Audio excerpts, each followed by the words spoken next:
So Charlie Kirk and I were together in Dallas for the Young Women's event. Thousands of screaming, young, conservative, mostly Christian women in Dallas, Texas. You got to hear the South rise again when you hear that sound.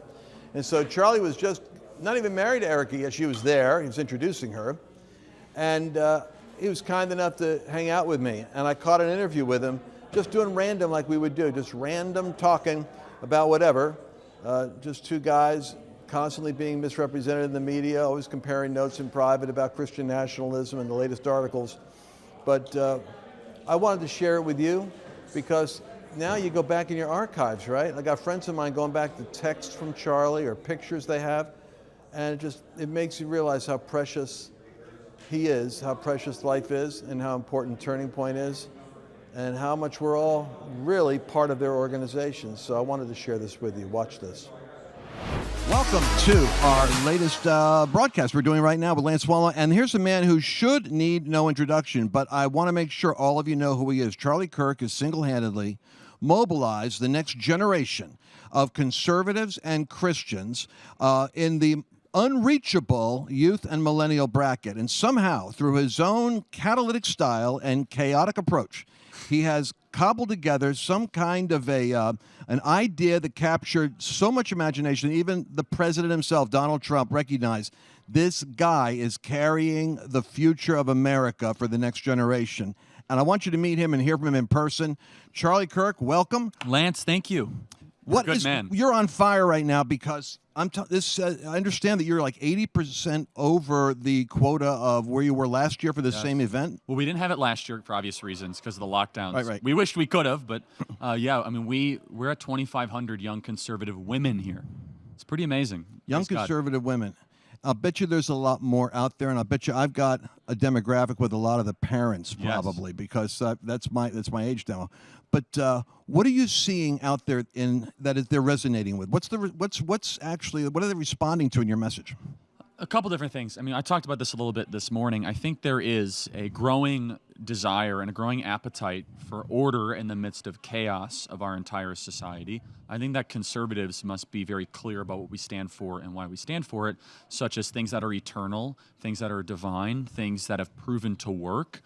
We must be rooted in empiricism and not just abstractions, so not just these kind of one-off sound bites, but instead we should really be clear about what we value, which is we want people to have meaningful relationships first with their creator, then hopefully with a significant other, come into a union where they build something that can outlive them, like a family. Right. That is how a civilization continues, and I think you see here at this Young Conservative Women's Summit here in Dallas, that is not a message you hear in secular social media culture or in college campuses, and I think that there's an incredible amount of momentum we have here, Lance. I mean, we could have had this even bigger.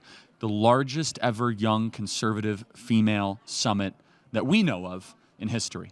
You know, and my daughter, of course, went to college here in a secular campus. She graduated, magna cum laude, and I asked her, I said, what was it like? She said it was a daily battle against indoctrination and a choice as to how you picked your battles if you wanted to have an existence. I mean, but let's go to something else you're doing because it goes down to the school board. So that it's not just the colleges, because the colleges is almost like the institutional Seven Mountain stuff. We let the ball got out of our control, but now it's trying to take territory K through 12. But you're doing something very mischievous. I hear that you are just popping up at school board meetings. This is extremely mischievous. Is this what you're doing? Yes. It's been a lot of fun. So I popped up randomly at the Chandler Unified School District a couple nights ago. And look, I'm not a guy that complains about something I'm trying to do about it. I can't stand that. I can't stand this kind of spectator political culture that's been kind of created like, oh, here's everything wrong. And, America's going into decline. I try to practice what we preach. Don't always do that.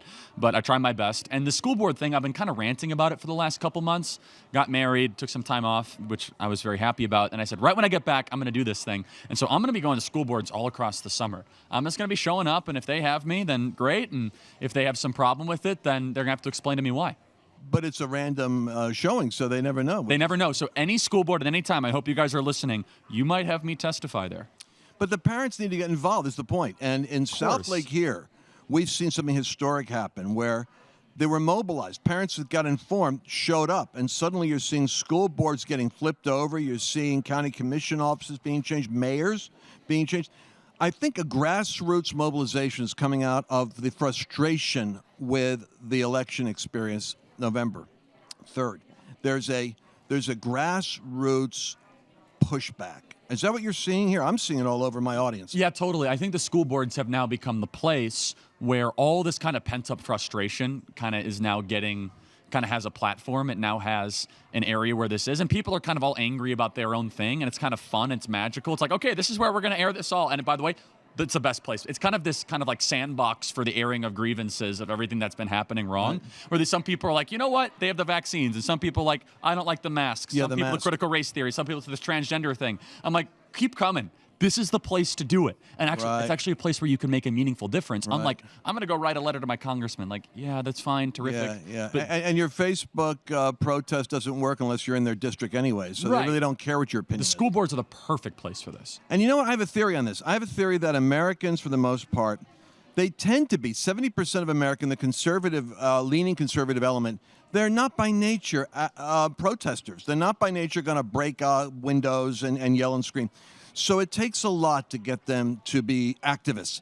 But if you touch their children, you touch little Tommy or Susie, and they're suddenly realizing, Mama is realizing you're threatening my children. That's right. The more that we carry the argument to the mothers that they're propagandizing your son and your daughter, they're messing with your baby, that's where you're going to see this. The soccer moms become like commandos at Normandy. They're suddenly showing up with. Well, no, that's the maternal instinct that needs to kick in, and I mean, we need mothers to now defend their nation and defend the values they care about like they would their own home and their child, because their child is being propagandized. And if you're a mother out there and your kid is being taught that there's something wrong with their existence because of the melanin content in their skin, here's a general rule of thumb. It is evil to judge people based on something they can't control. Right. For example, if there was someone that was handicapped here, we're like, oh, they can't control that. So that's a general moral principle that built the West. It's crazy. You imagine shaming a child, a 7-year-old, 8-year-old, 9-year-old, 10-year-old, because they have blue eyes or brown eyes or blonde hair. Well, that's what's happening. Well, that's exactly. And we just haven't figured out how to frame the outrage of the week so that it's like, are you aware of this? Because I still think there's a certain amount of America that is going, what are they doing? It's like, well, no, it's almost so evil and insidious. Yeah, people dismiss it at face value. Like, oh, no, it can't be that bad. This has got to be some SNL prank. No, it actually is that bad. No, it's that bad. This is Nathan Bedford Forrest, John C. Calhoun, Nicole Hannah-Jones. All three of them have three names. And they're all they all taught the same thing. John C. Calhoun repopularized slavery in the 1820s. Nathan Bedford Forrest started the KKK. Nicole Hannah-Jones runs the 1619 Project. All of them think skin color matters. If you think skin color matters, you're a racist. Well, you know what? Let me tell you something right now. Those of you that are watching this, I want to make sure that you're able to keep track with Charlie, because you can hear these wild ideas every day. Tell us about your podcast and your radio. How do they keep in touch with you? They are wild, and they're fun, entertaining, and true. They can check out the Charlie Kirk Show podcast. Every phone out there has a podcast app, so if they take it out, type in Charlie Kirk Show, hit subscribe. You've been a guest on our podcast, Lance. Indeed, I have. And you will be again. We might re-air this on our podcast for all we know. I think so. If you'll allow us to. Absolutely. Oh, absolutely. Well, there we go. And that's setting us up for the next conversation I want to have, which is how we can expand the number of people that are scandalized by association with you. Because I'm frustrated with the response of the church in general. Oh, this that's is my always pet fun. peeve. And a lot of it is like people of faith, you would think that they would identify with these issues. But for the most part, there's like a massive disconnect, and I don't know how to describe it. I have to say this. I know we're up against a hard break. I know. I got this text message. You're like, Charlie, you're trending on Twitter. I said, you know what? It feels the same as when I didn't know I was trending on Twitter. I deleted Twitter from my phone. People say, oh, yeah, these pastors are coming after you. I said, really? They've never called me. And meaning I don't really care what people say about me or what they do. I care about what people I care about say about me, like my wife or my close friends or my coworkers. Yeah. And so this idea of like, oh, you're going to have such reputational damage. I'm like, really? You can live a free life and a full life if you just tell the truth. Absolutely. Besides, I'm telling you, I'm going to predict something, that the pastors that are trying to defend the transgender agenda, the racial stigmatizing and division of society, the open borders that are producing a landmass invasion of the country, pastors are going to find themselves getting a pushback from their own people. I hope so. I believe it. I believe there's like pastor disaster out there is setting himself up for a problem. But we're going to be coming back in a moment with more with Charlie Kirk, because we're just scratching the surface on these subjects right now. Hello, I'm Lance Wallnau, interviewing the revolutionary Charlie Kirk, who is leading a massive movement of young people across America, much to the consternation and traumatizing of the left. Charlie has somehow combined, I think it was your journey trying to get to West Point. I think this is it. I think he has a kind of built-in sense of generalship, how to marshal forces so as to achieve an objective.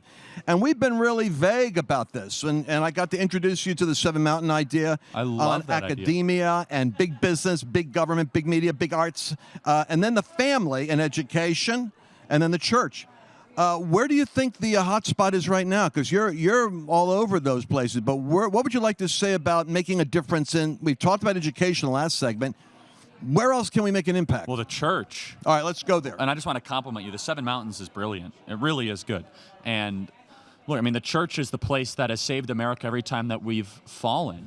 And so I use the illustration a lot of times of young people and Christians. You've all seen the trust fall before. And when someone just falls back, right, someone's there to catch them. Right. Well, the church has always been there to catch America in that kind of trust fall. Whether it's be the founding of America, the First Great Awakening, the Second Great Awakening, the Third Great Awakening, or Billy Graham in the Fourth Great Awakening, who spoke out against socialism and communism as, quote, Satan's religion. You don't hear the skinny jean people saying that anymore. I have to say something here. I was not aware that anyone else was saying this. This is what happens when I talk to you. I find out that we're talking about the same thing, and it wasn't because we were colluding. So go ahead. People miss this about Billy Graham. They always think of Billy Graham like he was the kind of fatherly, in the 1970s and 80s, the Billy Graham crusade where it's just as I am and it's John 3:16.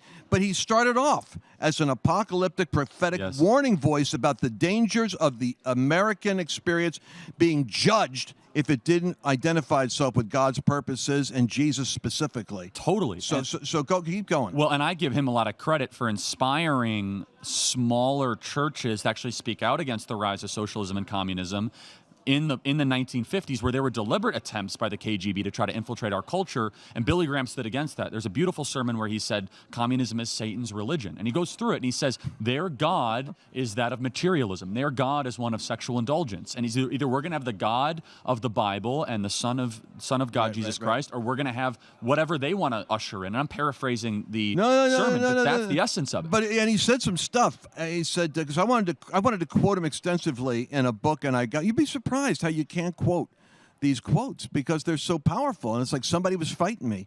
But he said that the great challenge for Christianity in the West was that the communists are more willing to sacrifice and pay a price to advance their ideology of death and destruction than Christians are as missionaries to lay down their life for a message that touches not only the age to come, but the age that is right now. That's right. And it's like, my gosh, we need preaching like that. Don't you think? That's I mean, that's the kind of the clear preaching that, quite honestly, prevented America from falling to this secular type of socialism in the 50s, 60s, and 70s. And then we defeated the Soviet Union largely because Ronald Reagan declared a theological debate. Ronald Reagan, and this is the credit he deserves that he never gets, it was always this idea, we had better economics. That's all true. I don't disagree with that. But he made a theological debate.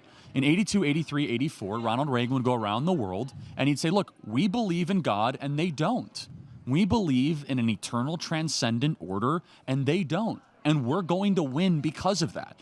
And he kind of liberated Americans to look at the Soviet geopolitical struggle as actually a transcendent struggle of the divine versus that which tries to usher in this kind of materialistic, dark, earthly kingdom.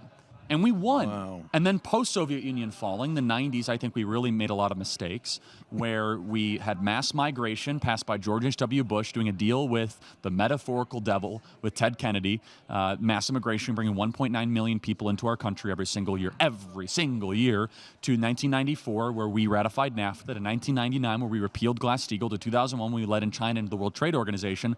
I call this the Four Horsemen of the 90s, where we had an opportunity to really recommit ourselves to a American excellence and the family and who we are as a nation. Instead, we sought cheap profits, cheap money, cheap plastic, and cheap pleasure from China and abroad. Yeah, and I also think there was an ideological naivety.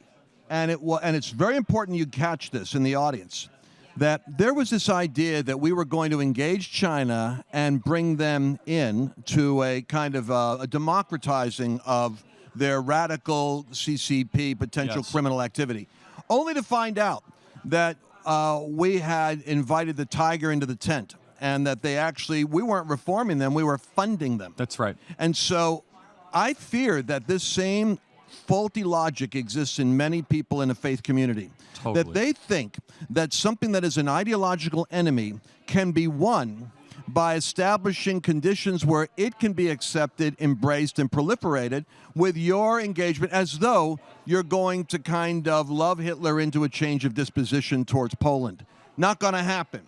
But this dichotomy of lover and warrior and statesman is something that I think that you've been able to figure out how to negotiate. That the lovers already dominate the church world. They're the ones that want peace at any price, like Neville Chamberlain.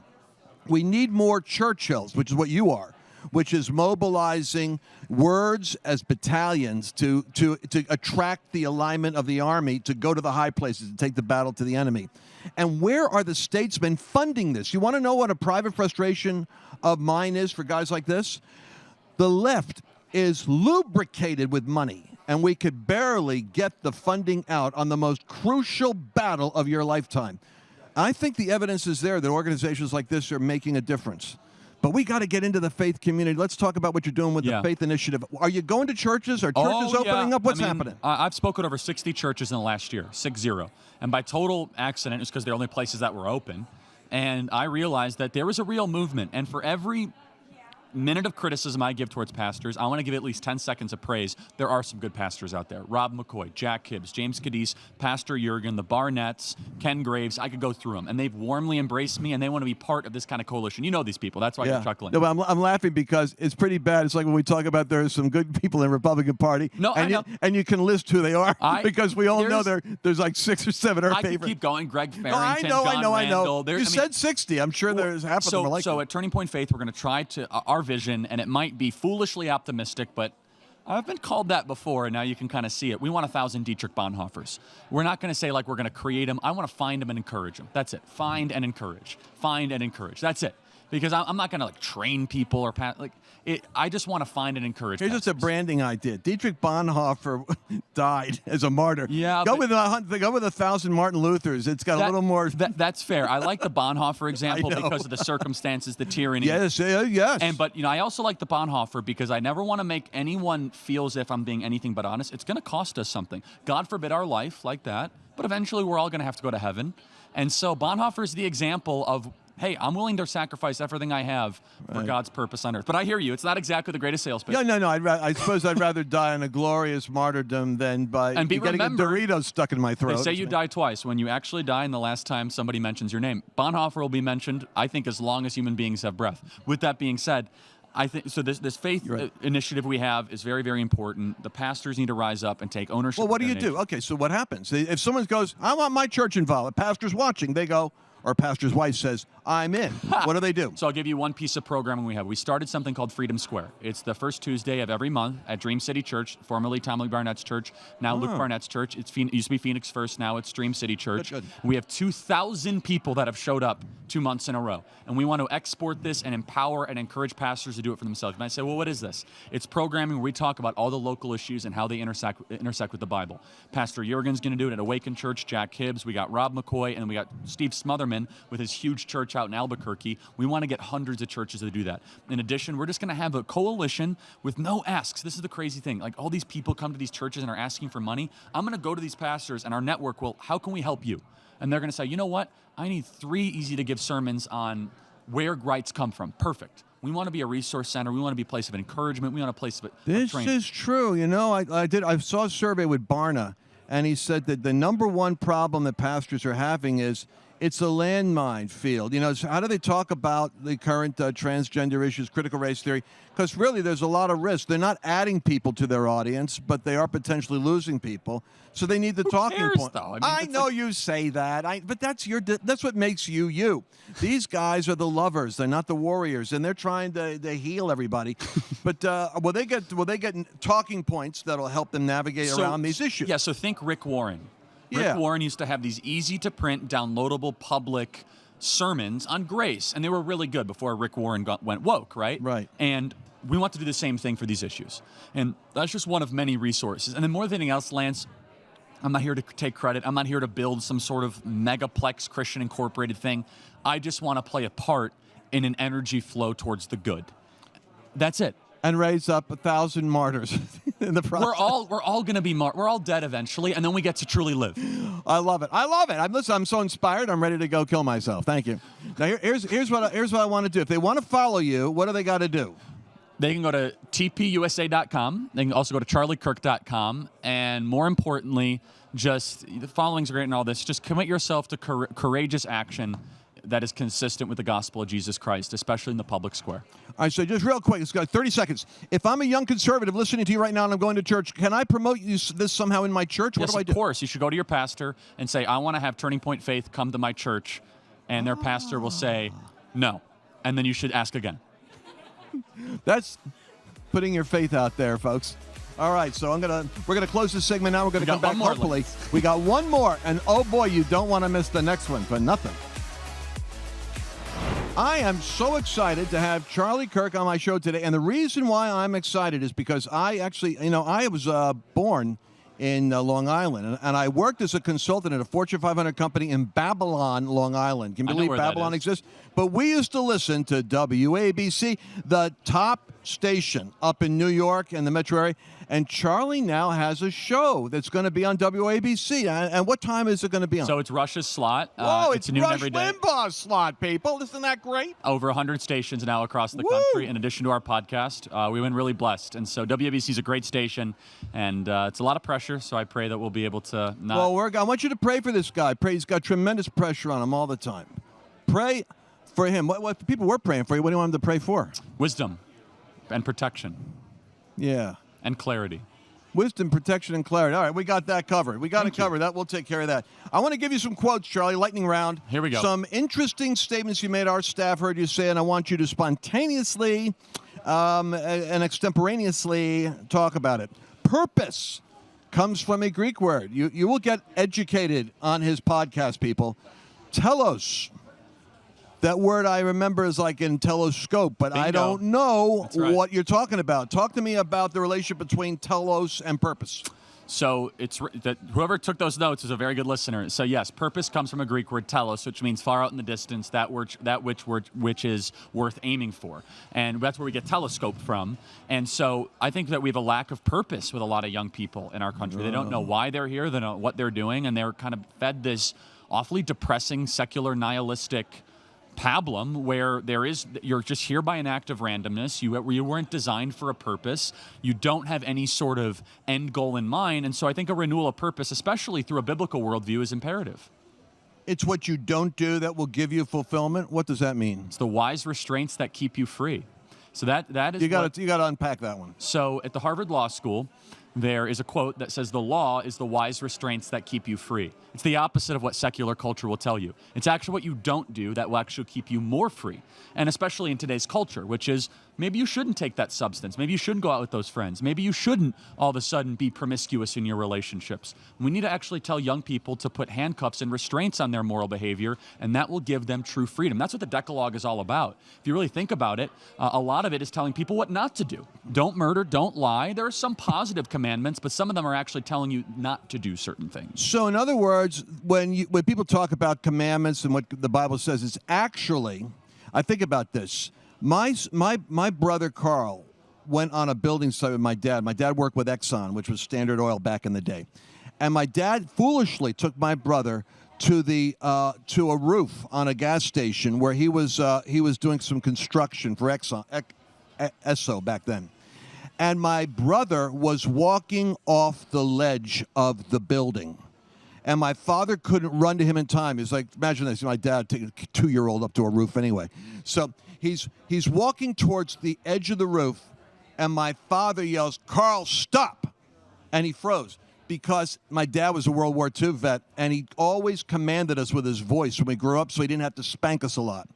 And it was pure training that told my brother, stop. You don't have to understand why. You have to know that this is a prohibition for your own survival. That's right. What God says in the Bible are the boundaries to save you from pain, not to keep you from pleasure. That's right. So if you have the self-discipline to pay the price, to go to school, to finish, to not get pregnant, to get a job, even if for young women that are out there, if you want to date a winner and marry someone that's going somewhere, what kind of advice would you give? I heard you were giving advice the other day. Oh, I give all sorts of advice. Okay, and you would say, what kind of guy are you looking for? A guy with a job? Well, hopefully with direction, responsibility, purpose, ethics, integrity, and is willing to defend the good and defend you.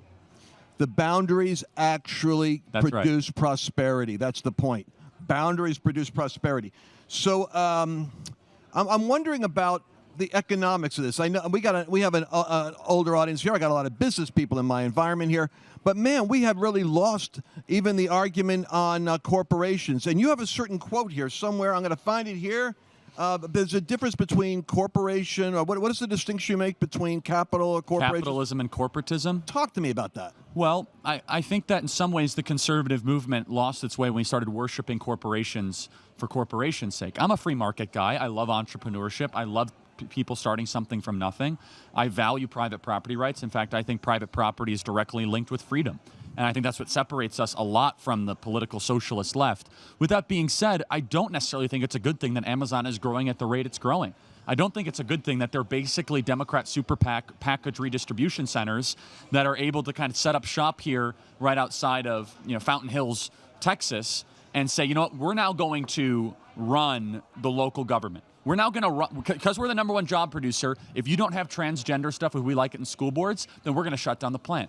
If you don't, so all of a sudden what you have here is this cultural invasion disguised and cloaked as job creation. Not to mention the 40% of small businesses that shut down. So here's what happened, is we deindustrialized Main Street, we brought in all these cheap products from China, and we replaced it with an ability to quickly deliver those products to you. And those places are now in the new job centers, and they take hyper-aggressive secular stances on issues of life, on issues of gender, on issues of identity. And so then they use that against us as ways to implement every piece of the agenda that we complain about.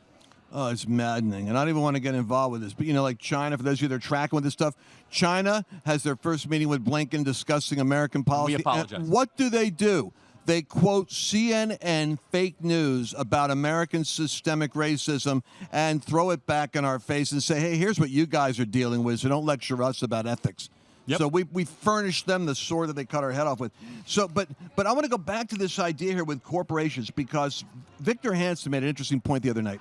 He said the retreat zone for conservatives historically would be the military, and it would be corporations, because it used to be that Wall Street would be identified with Republicans and Democrats with unions. Now something's reversed. Donald Trump started representing the middle class and the working class against the big elites. Yes. And the elites all closed rank to destroy Donald Trump. And it's kind of a war on bigness and things that don't matter. That's kind of the things we don't like anymore. We don't like things that are massive for massive sake, and we don't like things that exist without a pure mission statement. So the kind of conservative movement sort of stands for families and churches and protecting individual rights. I'll fight with that group. I like that group. Absolutely. I don't want to support Goldman Sachs. Like, what is the end point for Goldman Sachs? Success for Goldman Sachs is that everyone buys their cheap products and they make a bunch of money. Exactly. Again, I like markets. I think it's the best way to serve human beings. It gets to be complicated, doesn't it? Well, but life is not something that I think we can ever resort to abstractions. And that's my other complaint of conservatives, is that, we must defend free markets for free market's sake. I think there's some really healthy balance. Well, what do you think about nuance. the social media? Like, where do you think? I think we should break up these companies. Oh, well, wait, that's not very free market now. Of course not. But they don't like free markets either. Oh, tell me about that. What do you mean? Well, if you think of what Google wants a total monopoly. They don't actually believe in the market. They don't want competition. And I think that we should be very clear of why do we like free markets. We want them for human flourishing. And I like limited government because I like limited power. That's why I like limited Google, because they have too much power. Right. So the common denominators, we don't want a small group of people that have too much power. Right. And when they use that power for evil, then we should totally stand up against You it. know, the Ecclesiastes says, the old Jewish proverb, that there's nothing new under the sun, Charlie. And I'm thinking right now that Teddy Roosevelt went up against Rockefeller and went up Carnegie. against Carnegie, and he busted up the big oligarchs That's right. back then. I think America wants that right now. And I think that there's a moment we could seize in the revolutionary times that we're in. You know, Lenin, I just read yesterday that it was in the chaos of what was happening in Russia that he saw an opportunity. Yes. With like 100 people to get into Russia. He had to figure out how to get there because he wasn't welcome There's there. an interesting backstory to that. Okay, yes. Well, he we was got 2 minutes. I want to hear it, though. I want to do Teddy Roosevelt and Lenin because they're actually tied together, believe it or not. No, there is a theory that's now been proven by many historians, not everyone agrees with this, that he was actually sent on the train from German prison to Russia to break the Eastern Bloc of the war, which ended World War I. Well, that's a thought that I didn't get from John Kenneth Galbraith when I was reading his account. No, but anyway, there's a lot of historians that now agree that because Lenin was in German prison for being a communist revolutionary. That's right. And then he was released from prison, and they were like, we need you to soften the Eastern Bloc. We need you to soften the Eastern line by revolutionizing Russia, and little they know it actually worked in 1917. It worked, but lest we lose the point that I'm trying to so make sorry. here. No, I love that. So we geek out when we talk. I know that. But I want to make the point for you people out there. Listen, it's in times of chaos and times of revolution that a well-organized minority can carve their way through the chaos Like Napoleon. and actually create something revolutionary and powerful. Charlie Kirk is heading that kind of a movement. He's heading that kind of energy. You can follow him on his blog. You can follow him on his radio. You can get involved with his faith initiative. Is there anything we didn't cover that they can get connected with yet? No, I mean, just stay engaged. Can they contribute? How do they contribute? If they want to, tpusa.com, but people are always asking for money. If you guys feel compelled to support us, do that. That's not why I'm here. I just want to spread good ideas and people. What a nice guy. What a nice guy. If you feel like doing it, I think they should do it. You got a book? You got a book? We have a couple books. I got another one coming out called The College Scam, working title. Woo! Get right to the point. I like how you're always winning friends and influencing people, Charlie. Well, That's the thing. that would truly be the Dale Carnegie. Keep praying for Charlie Kirk. He really, really, really needs it. Amen. Did you enjoy this latest episode? Please remember to share it with your friends, because the more knowledge you have, the better equipped you are to navigate the world.